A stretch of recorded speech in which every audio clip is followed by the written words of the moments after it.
Quadratic equation, quadratic equation. हाँ, मैंने सोचा नाम अगर नहीं लिखूंगा तो कैसे काम चलेगा।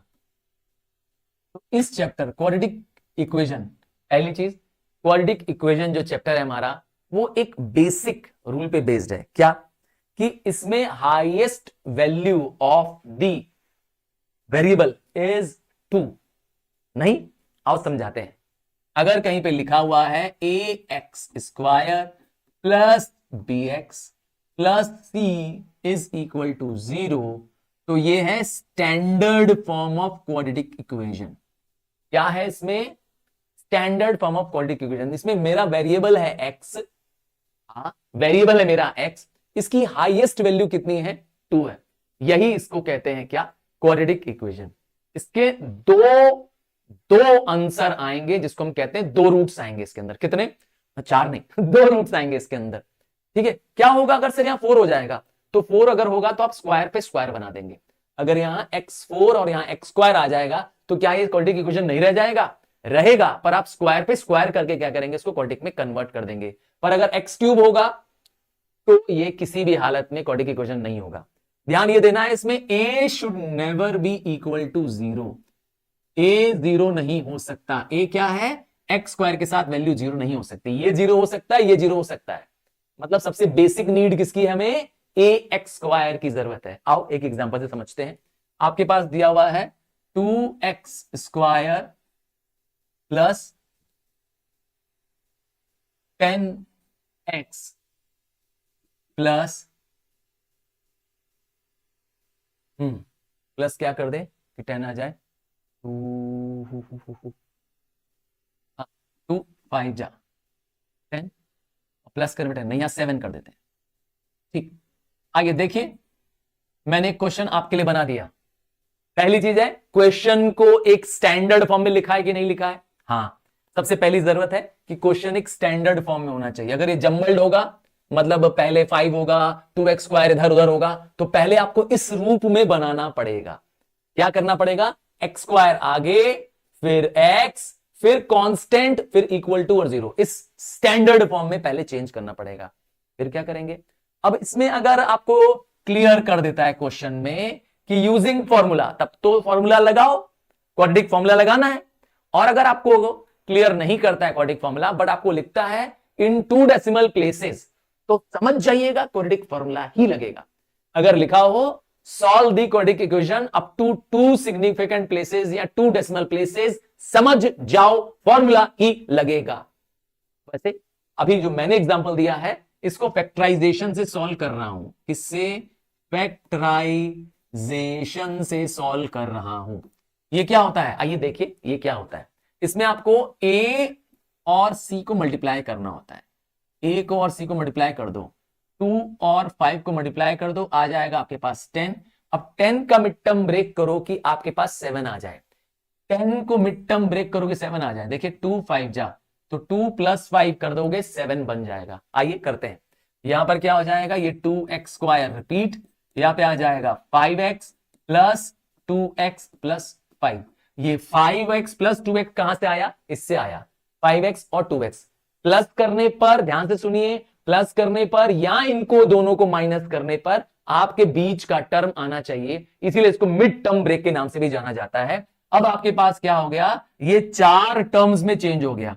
3 टर्म दिए थे, आपने 4 टर्म में ब्रेक कर दिया। देखिए 4 टर्म है इसके अंदर। अब 2-2 का पेयर बना दीजिए। क्या? 2-2 का पेयर बना दीजिए। ध्यान ये देना है कि आपके पास जो फैक्टर होंगे वो कॉमन होने चाहिए। क्या मैंने कहा? फैक्टर कॉमन होने चाहिए। इसमें देखिए x कॉमन है, बचेगा 2x प्लस 5। इसमें कुछ भी कॉमन नहीं है, 1 ले लेंगे, तो अगेन क्या बचेगा? 2x plus 5। अब क्या होगा?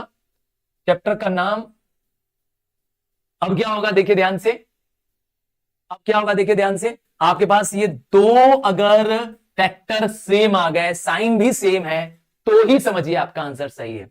आपके पास आ जाएगा x प्लस 1 और 2x plus 5 is equal to 0। जिस बार ये जो कॉमन फैक्टर है एक बार कर दिया और बचे हुए अनकॉमन को एक बार कर दिया, ये है आपका आंसर। क्या बन जाएगा? x plus 1 equal to 0, x is equal to 1 और दूसरा -1 और 2x प्लस 5 इक्वल टू 0, तो 2x इज इक्वल टू -5 और x इज इक्वल टू -5/2। समझ में आ गया? क्लियर है कैसे सॉल्व कर रहे हैं क्वाड्रेटिक इक्वेशन की दो वैल्यू कैसे निकाल रहे हैं। यहां तो हमने किया फैक्टराइजेशन, क्या ये फैक्टराइजेशन के बिना भी सॉल्व होगा? हाँ, मैंने कहा इस चैप्टर में है क्वाड्रेटिक फॉर्मूला। क्या है क्वाड्रेटिक फॉर्मूला? क्वाड्रेटिक फॉर्मूले को हम लोग कहते हैं श्रीधराचार्य फॉर्मूला। नहीं सुना था नाम ये वाला? x is equal to -b plus minus b square -4ac whole upon 2a। Clear है? समझ में आ गया? सर ये कैसे सॉल्व होगा? आइए मैं उसी फॉर्मूले को यहां लगा रहा हूं।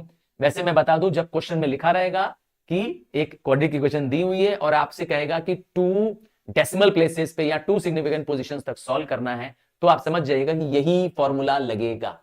अब इसी क्वेश्चन को हम फिर से सॉल्व कर रहे हैं। आपके पास क्या है equation? 2x square plus 7x plus 5 is equal to 0। तो a क्या है आपके पास? ध्यान दीजिएगा साइन सहित देखिए। a आपके पास है 2, b आपके पास है 7 और c आपके पास है 5। जो साइन है, जैसे बाय चांस मेरे में सब प्लस प्लस प्लस है तो वहीं प्लस लिख रहे हैं, वरना जो इसकी साइन है वो उसके साइन के साथ यूज करेंगे।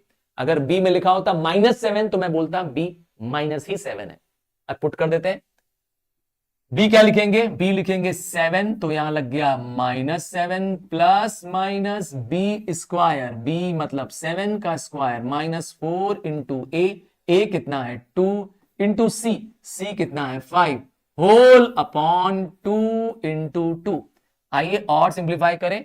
-7 ध्यान से देखिए प्लस माइनस, अब रूट का जब तक एक टर्म ना आ जाए, जब तक रूट का एक टर्म ना आ जाए तब तक आप याद करेंगे। यहां पे हो जाएगा 7 का स्क्वायर 49, 4 2 जा 8, 8 5 जा 40 माइनस 40 होल अपॉन 4। आगे देखिए -7 प्लस माइनस √9 अपॉन 4। देखा, एक जैसे ही रूट में टर्म आ जाएगा, आप अगर ये डिविजिबल टर्म नहीं होगा, मतलब ये अगर स्क्वायर रूट नंबर नहीं होगा, तो आप इसका डिवीजन मेथड से स्क्वायर रूट निकालेंगे।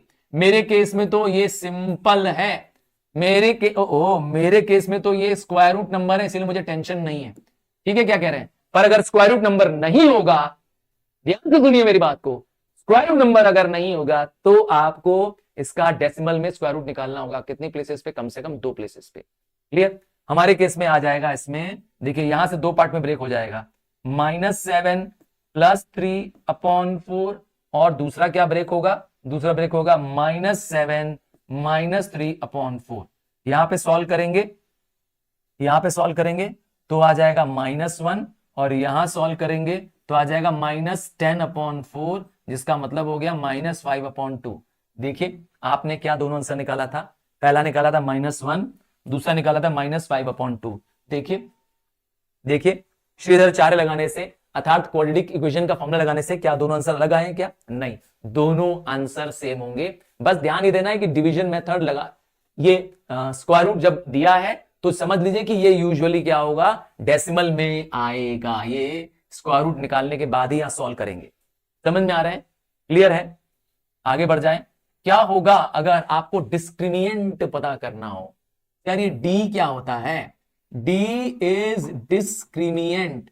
डिस्क्रिमिनेंट या डिस्क्रिमिनेंट का होता है। डिस्क्रिमिनेंट मतलब डी होता है, इसका फॉर्मूला होता है बी स्क्वायर -4ac। तो ये कब और क्यों चाहिए होता है?